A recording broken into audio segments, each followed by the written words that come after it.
Yeah, I was watching that Board of Health thing too. It's pretty interesting.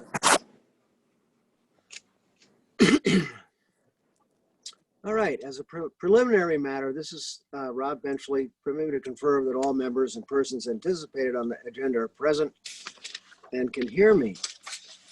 Please respond in the affirmative if you are here. Caroline Ellis. Yes. Caroline's Yes. muted. Yep. There she No, is. Good. unmuted. Thank you. Nice. Mary Lathrop. I see you're here, but I don't, you're muted. Am I still muted? I am Oh, here. no, there you are. Hello. Thank you. And Angus McLeod, I see you're here. I'm here. Good. Clement Durkees. Yes, I'm here. Very nice. Good morning. And this open meeting of the Sconset Advisory Board is being conducted remotely, consistent with Governor Baker's executive order on March 12, 2020. Due to the current state of emergency in the Commonwealth due to the outbreak of the COVID-19 virus. In order to mitigate the transmission of the COVID-19 virus, we have been advised and directed by the Commonwealth to suspend public gatherings, and as such, the governor's order suspends the requirement of the open meeting law to have all meetings in a publicly accessible physical location. Further, all members of public bodies are allowed and encouraged to participate remotely. The order, which you can find posted with the agenda materials for this meeting, allows public bodies to meet entirely remotely so long as reasonable public access is afforded so the public can follow along with the deliberations of the meeting. Ensuring public access does not ensure public participation unless such participation is required by law. This meeting we'll have public comment if it comes up. For this meeting that Sconset Advisory Board is convening by video conference via Zoom app is posted on the town's website identifying the public may join. Please note that this meeting is being recorded and that all attendees are participating by video conference. Accordingly, please be aware that other folks may be able to see you and to take care not to screen share your computer. Anything that you broadcast may be captured by the recording. All supporting materials that have been provided members of this body are available on the town's website unless otherwise noted. The public is encouraged to follow along using the posted agenda unless I note otherwise. Now we're turning to the first item on the agenda. Before we do so, permit me to cover some ground rules. I'll introduce each speaker on the agenda. After they conclude their remarks, the chair will go down the list of line of members, inviting each by name to provide any comment, question, or motions. Please hold your name until your name is called. Please remember to mute your phone or computer when you're not speaking, and please remember to speak clearly in a way that helps generate accurate minutes. For any response, please wait until the chair yields the floor to you and state your name before speaking.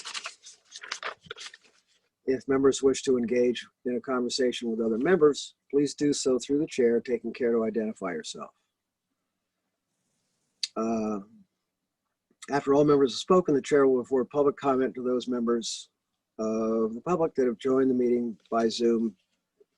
Members of the public who wish to speak must state their names and be acknowledged and speak through the chair.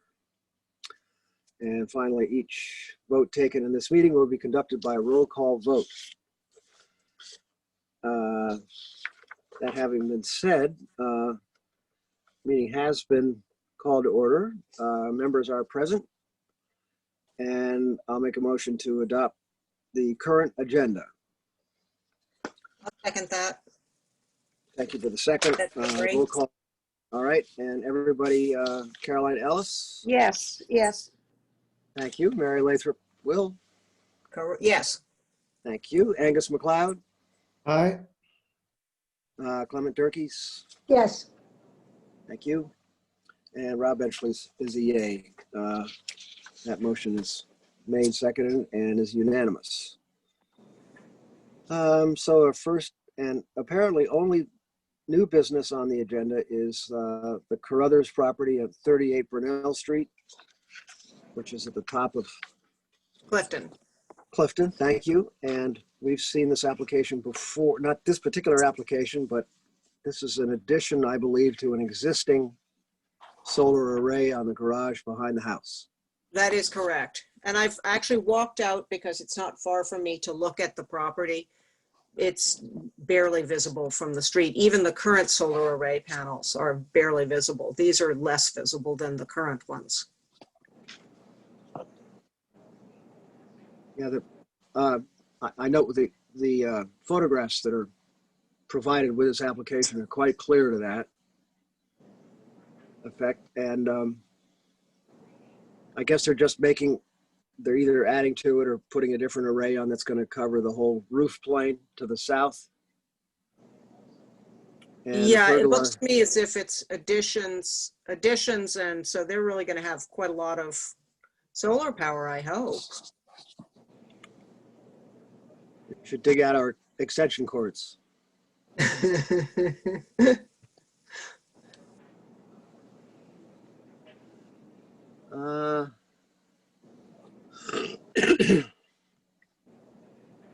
I don't see anything that particularly stands out. And any of our other board members, feel free to speak out.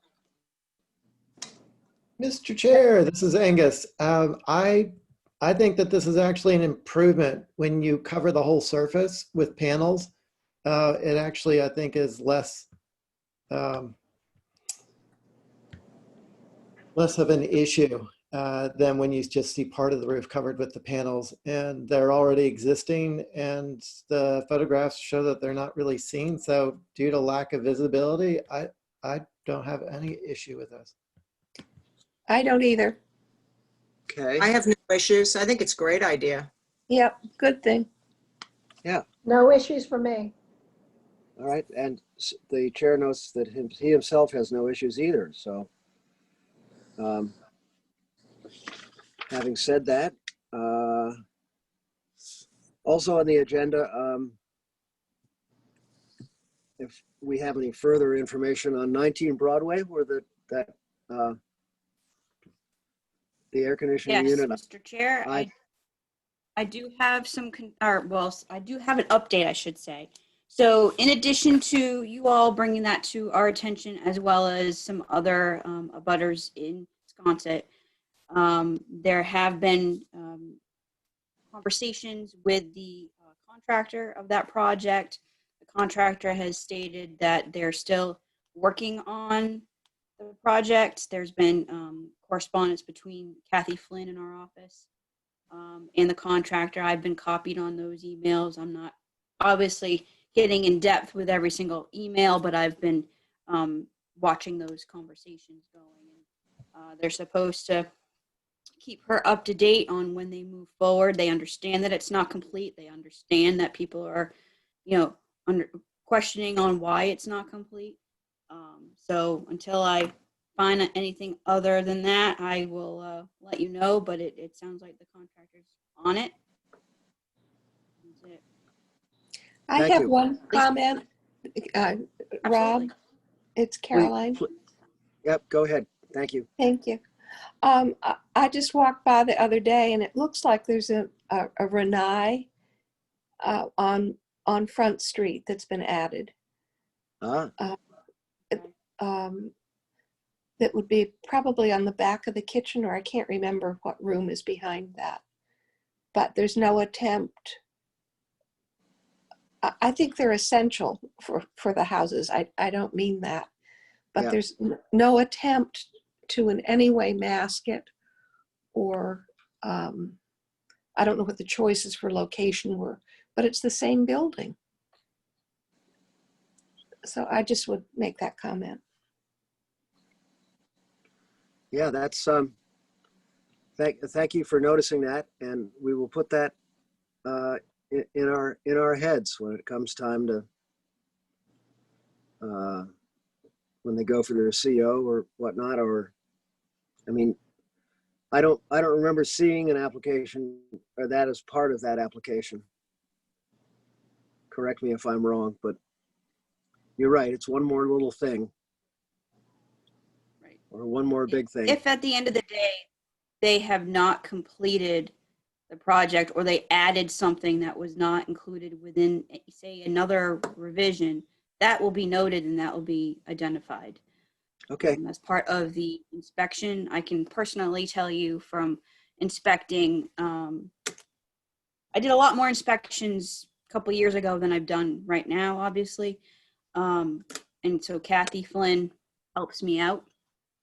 But I will say that I have diligently gone through multiple COAs for particular projects, making sure, and this is just one property, making sure Right. that before they get their CO, they've addressed every single minute detail with each individual COA.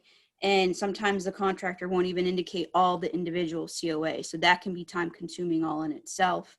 But, you know, all I can say is with the current state that we're in right now, we're doing the best we can from so many different levels.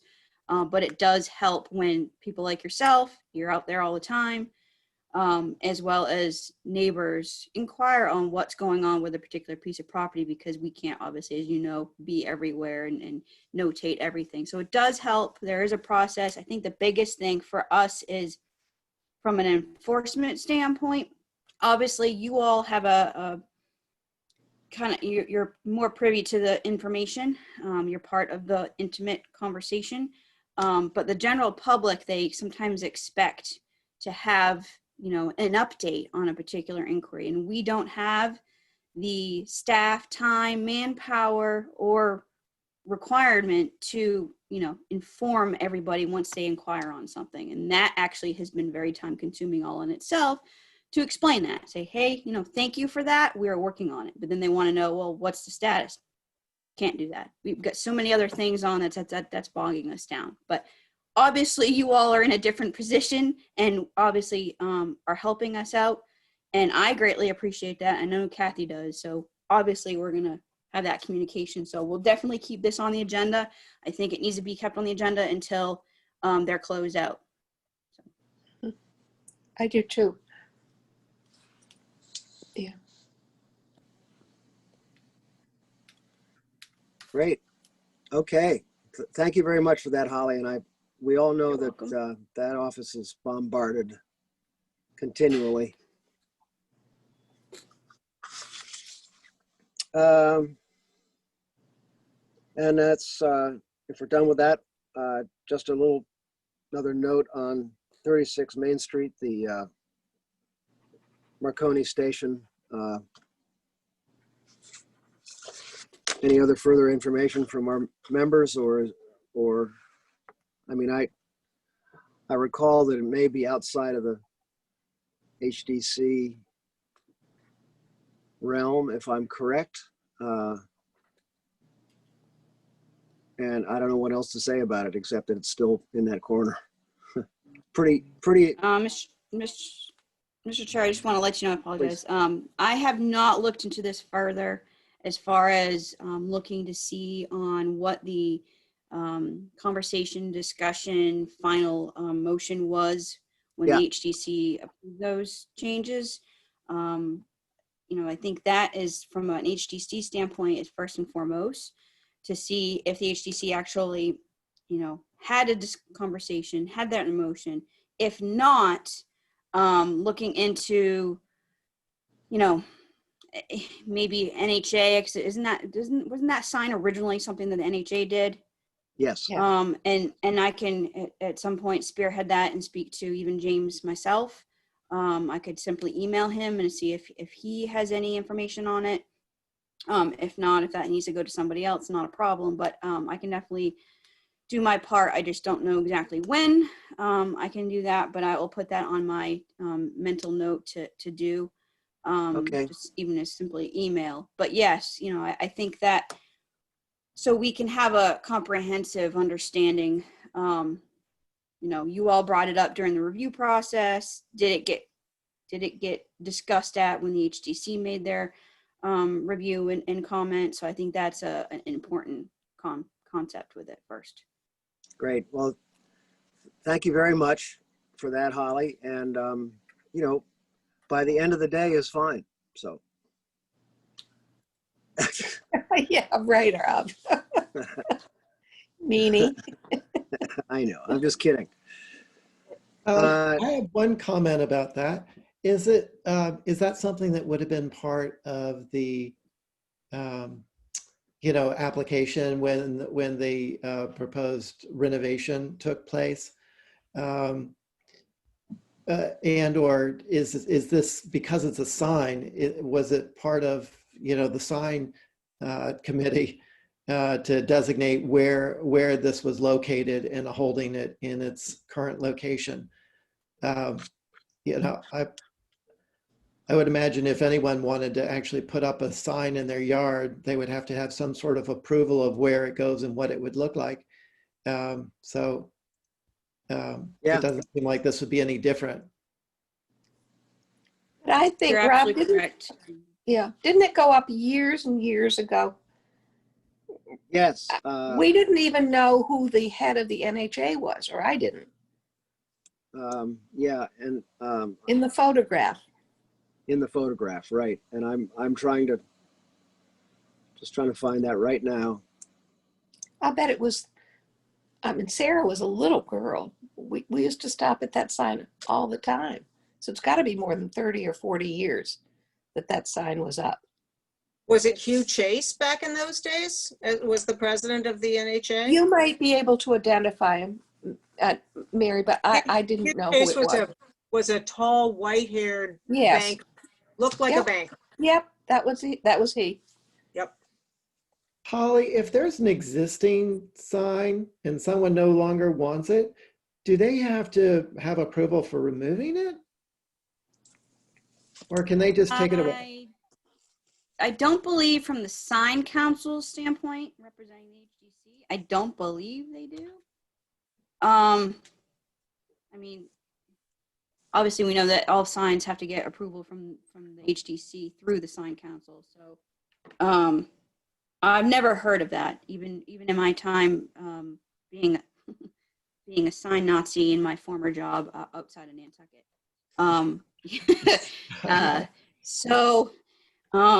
I've forgotten. It seemed like there was someone on the board who was who knew them and offered to talk with them about it. I've forgotten. I'm afraid it was I, and Yeah. my window of opportunity. I think the Spivies have gone back to California, but I'll check again. I haven't seen her around in the last week. To answer your questions on, I've got a little file in the Marconi station. This is a clipping from 1971 Enquirer and Mirror.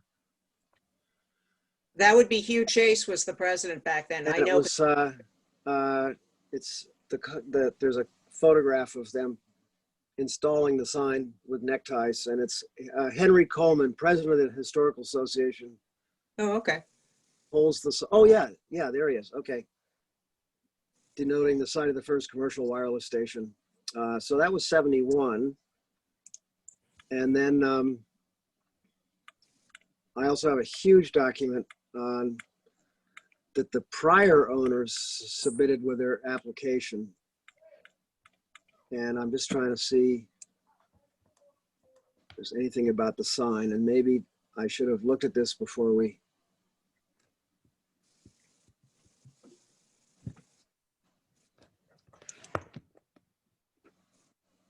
That is important to see what was submitted. But if it's something from the NHA, different time frame, I personally would think that if the same sign is not going back, then and it's something else, then I think that is something that both you all and the sign council need to look at before it goes to the HDC. That would be my opinion. All right. But of course, I would want to, make sure the chair of the HDC is okay with that too. Historical marker, you don't really get into freedom of speech concerns.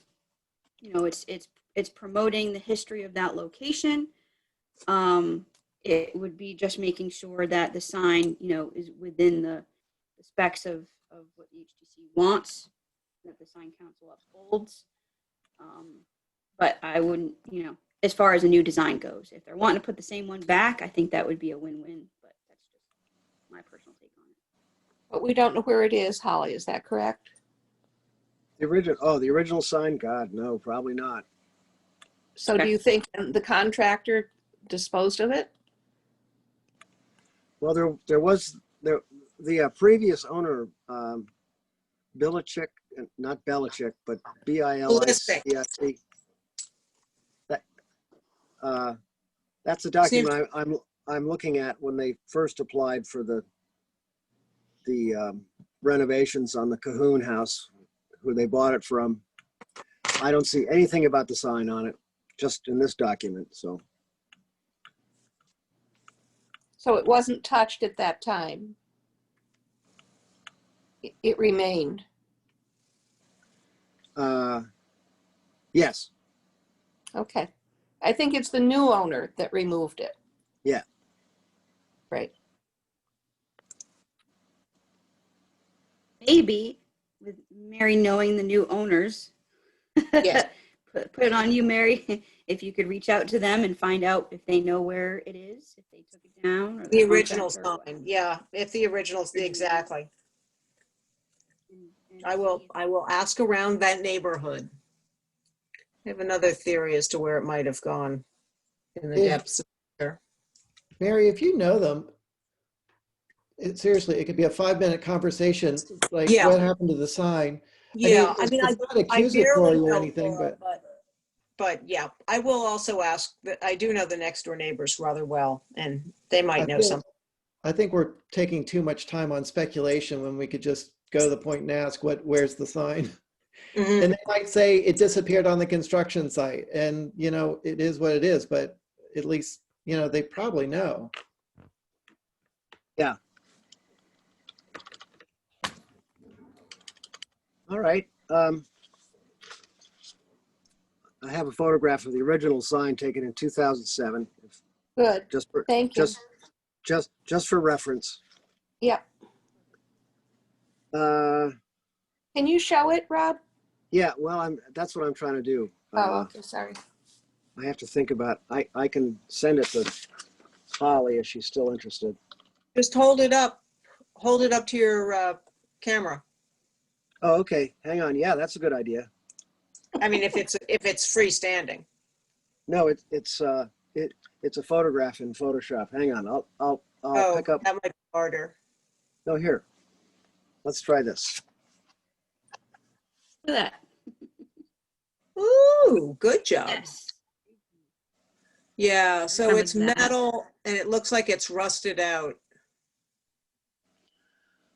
And actually, I think that's. Oh yeah. I would think that the NHA has something on file of this, of what exactly depicted and when they put it out there, commemorating the site. They must have Yeah. something. And I can show you the clipping too.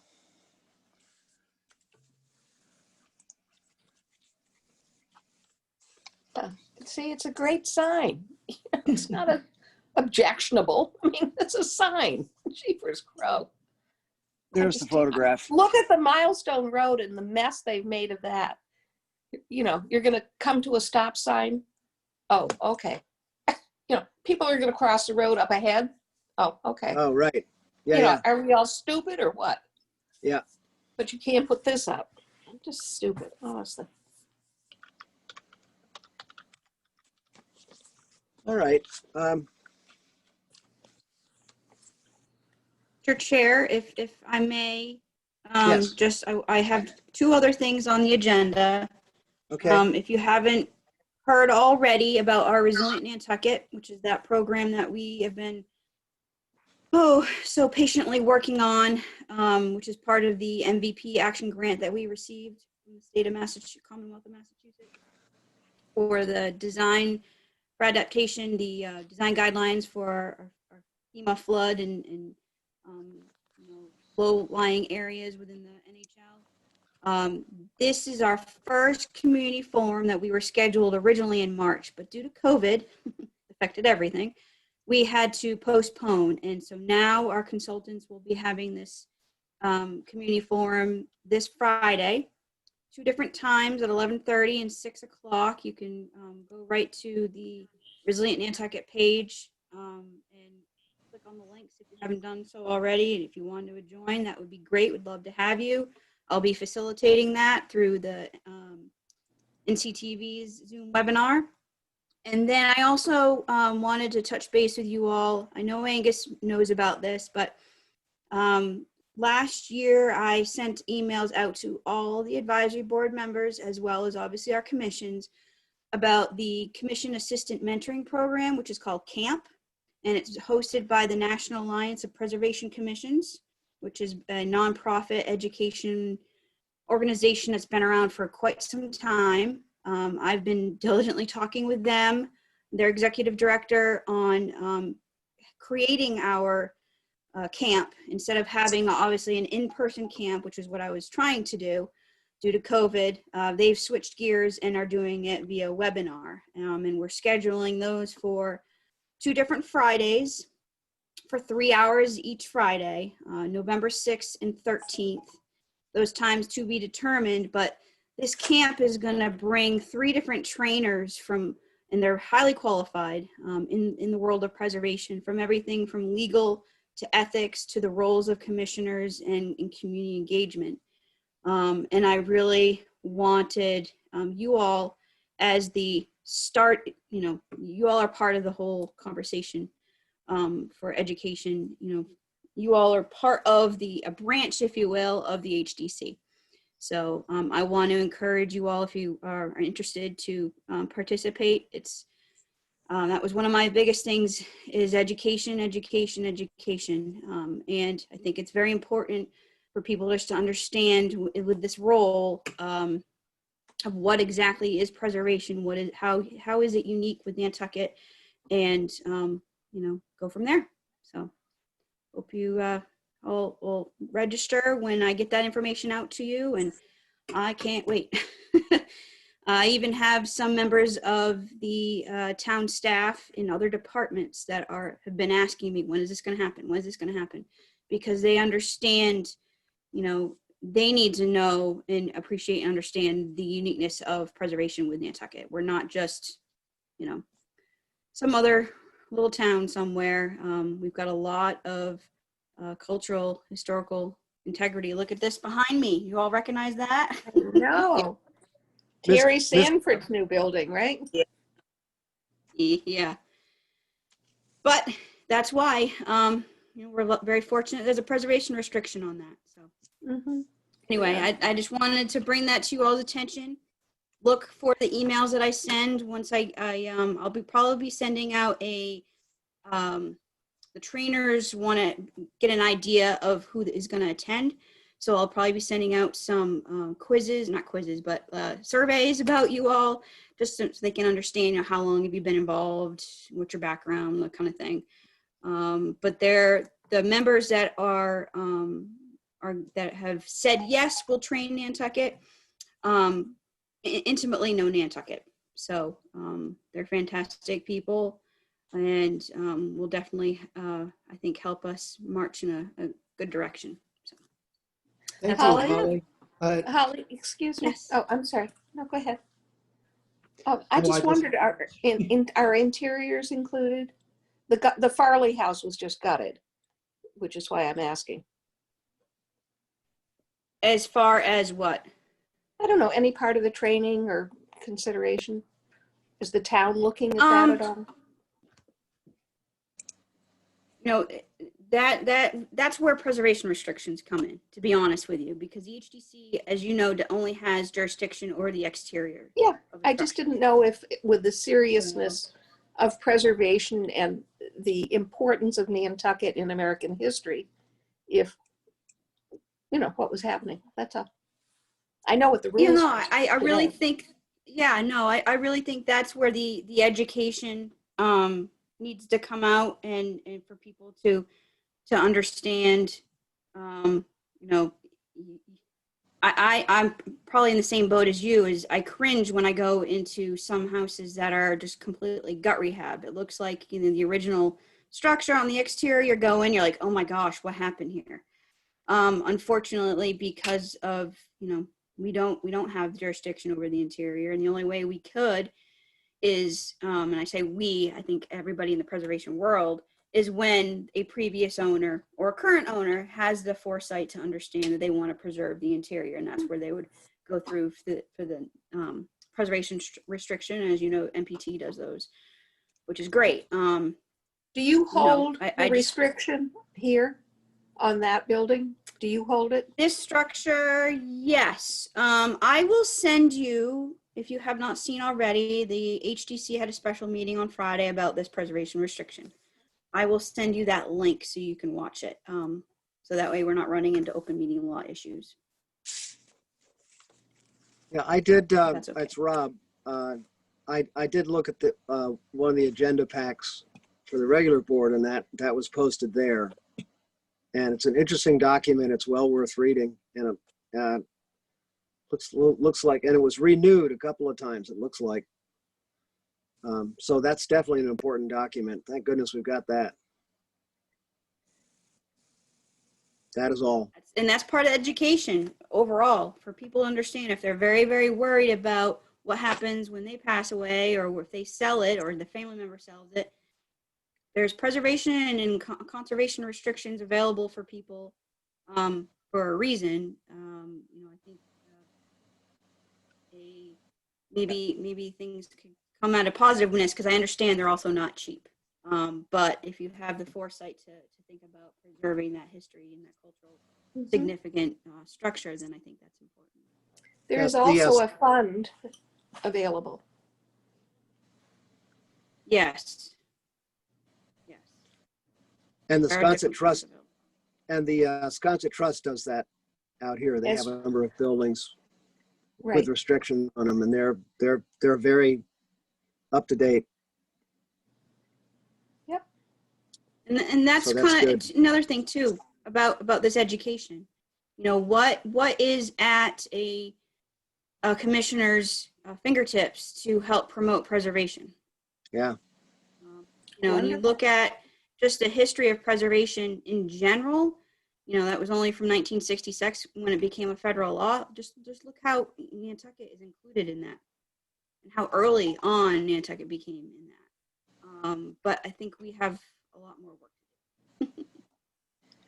Thank you, Holly, Holly. you've been a great asset in this regard. Absolutely. And we're so happy that you're doing what you're doing. And please remember to send us links to those two things you mentioned, because they sound very interesting. And I know you've sent them to us before. So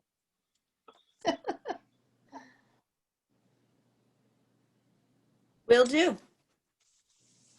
Thank you. okay, there being no other further business. Oh, that's right. I need to make a motion to approve our comments about our single application. And I'll just do a roll call on approving those comments. Caroline Ellis. Yes. Oh, thank you for the second. Caroline Ellis says yes. Mary Lathrop Will. Yes. Angus McLeod. Yes. Thank you. Clement Durkees. Yes. And Rob Enchley votes yes. Motion made, seconded, and approved unanimously. And I'll make a motion to adjourn. Second. I'll second Thank that. you. All right. Thank you, everybody. We'll take the roll call on that. Caroline Ellis. Yes. Yes. Thank you. Mary Lathrop Will. Yes. Angus McLeod. Yes. Clement Durkees. Yes. Rob Benchley says yes. This meeting is adjourned. Thank you.